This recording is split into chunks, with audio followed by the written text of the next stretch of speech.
Oh, hi there. This is Robin Hadfield coming to you this day to share some thoughts from Proverbs 13:12, and this is what that verse says. Hope deferred makes the heart sick, but desire or longing fulfilled is a tree of life. Well, the contrast couldn't be more vivid. It couldn't be more clear and precise. They're vastly different. And as we look into this verse, we realize it's the journey of life. And it could be today that you are experiencing part A, hope deferred, rather than longing fulfilled. So how do we journey the first part, hope deferred, heart sick? You see, the verse is saying this to us.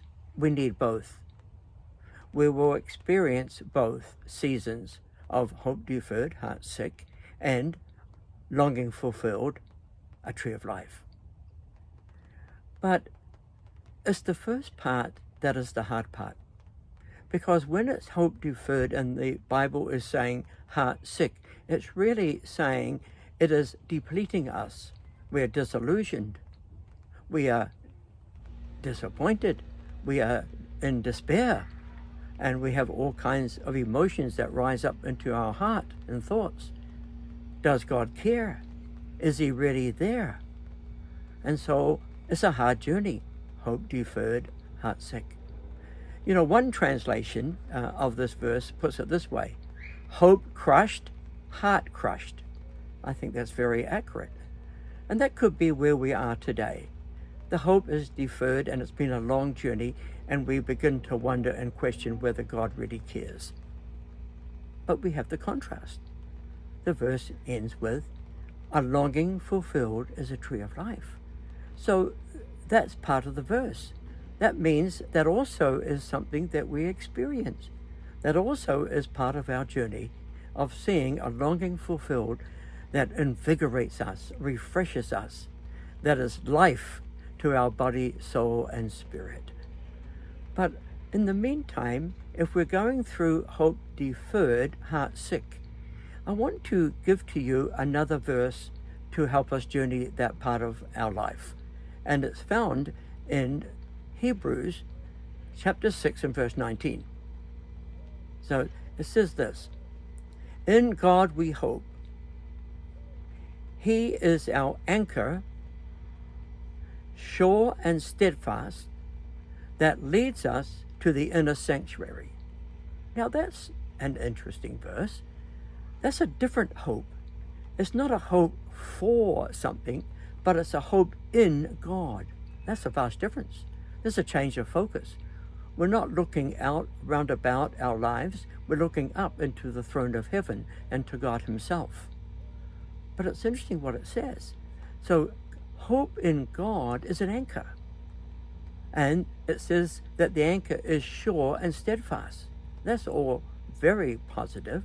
But then it says something interesting. This hope in God leads us somewhere. Well, where do we go? Oh, we go into the inner sanctuary. Well, what does that mean?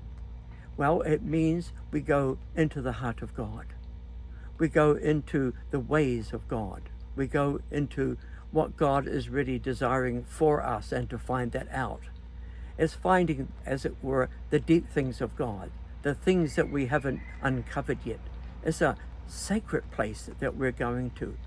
So when we hope in God, and it gives us the assurance in the soul of us, it also leads us closer to the heart of God. Well, that's a different hope. So there are two hopes. We're hoping for something, and it's delayed, and it can impact us, body, soul, and spirit. But in the journey of that, we also change our focus and focus in God himself. And in that place, we find a rest and a refuge and a shelter and a steadiness inside of us. So may the Lord bless you as you meditate upon these two verses that are so wonderful and presented to us in the Word of God about hope. And may your hope be realized. Yes, one day be fulfilled. May a season of the tree of life be the next season that God has for you.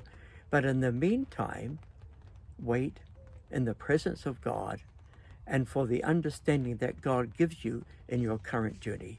And the Lord bless you.